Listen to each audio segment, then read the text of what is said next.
अरे ये क्या! माता लक्ष्मी श्री जगन्नाथ जी को छोड़कर कहाँ जा रही हैं? क्या सचमुच ऐसा समय भी आया था जब श्री मंदिर की श्री लुप्त हो गई थी?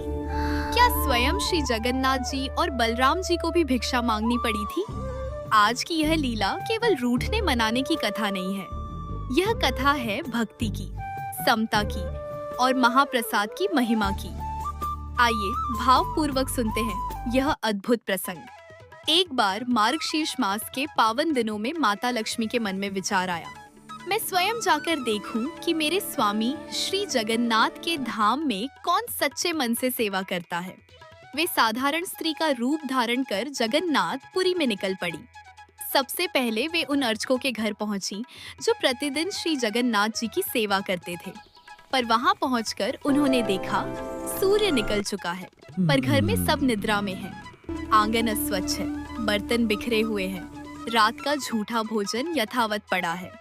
न स्नान, न पूजा, न प्रभु स्मरण। लक्ष्मी जी के हृदय में विरक्ति उत्पन्न हुई। उन्होंने मन ही मन कहा, केवल मंदिर में सेवा करने से कोई श्रेष्ठ नहीं हो जाता। यदि घर और मन शुद्ध न हो तो मेरी कृपा कैसे ठहरे? और वे वहां से बिना आशीर्वाद दिए चली गई। अब वे उस सेवक के घर पहुंची जो श्री जगन्नाथ जी के मंदिर में झाड़ू लगाने का कार्य करता था, जिसे समाज निम्न समझता था। पर वहां दृश्य बिल्कुल भिन्न था। ब्रह्म मुहूर्त में जागरण, आंगन गोबर से लीपा हुआ, तुलसी को जल अर्पित, छोटा सा दीपक जल रहा था, प्रेम से भोग बन रहा था। लक्ष्मी जी का हृदय प्रसन्न हो उठा। उन्होंने अपना दिव्य रूप प्रकट किया।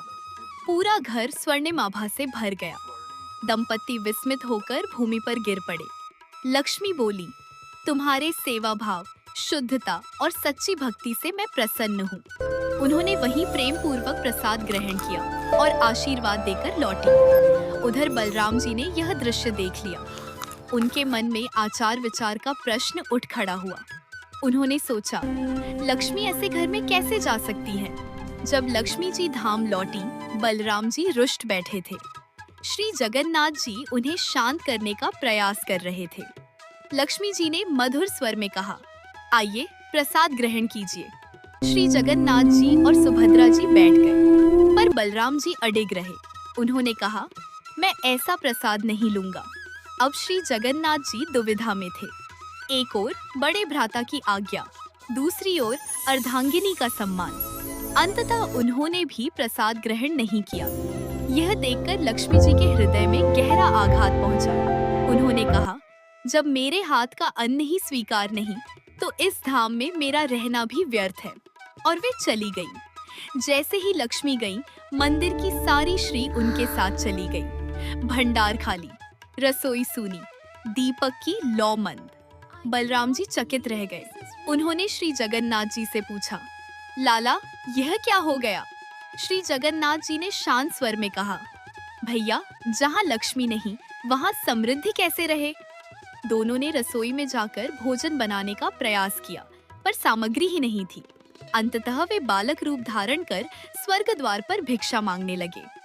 किसी ने डांट दिया, किसी ने थोड़ा सा मुरमुरा दे दिया, पर तेज हवा चली और वह भी उड़ गया। दोनों थक कर बैठ गए। अब श्री जगन्नाथ जी ने कहा, भैया, अब लक्ष्मी से क्षमा मांगनी होगी। वे उन्हें खोजते हुए नगर में पहुंचे। जहां अपार श्री थी, वहीं लक्ष्मी विराजमान थी। दान, वस्त्र और अन्न बांटती हुई। दोनों भाई उनके सामने सिर झुकाकर खड़े हो गए।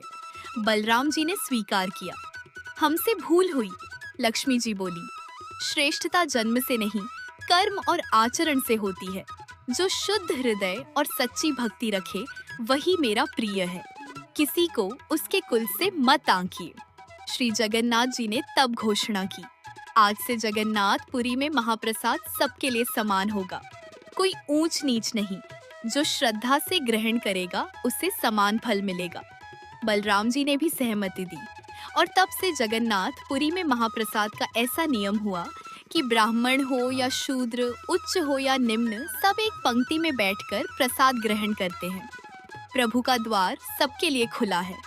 मूल संदेश, जन्म नहीं, आचरण श्रेष्ठ बनाता है। भक्ति में भेदभाव नहीं। जहाँ समता है, वहीं सच्ची श्री है। जय जगन्नाथ।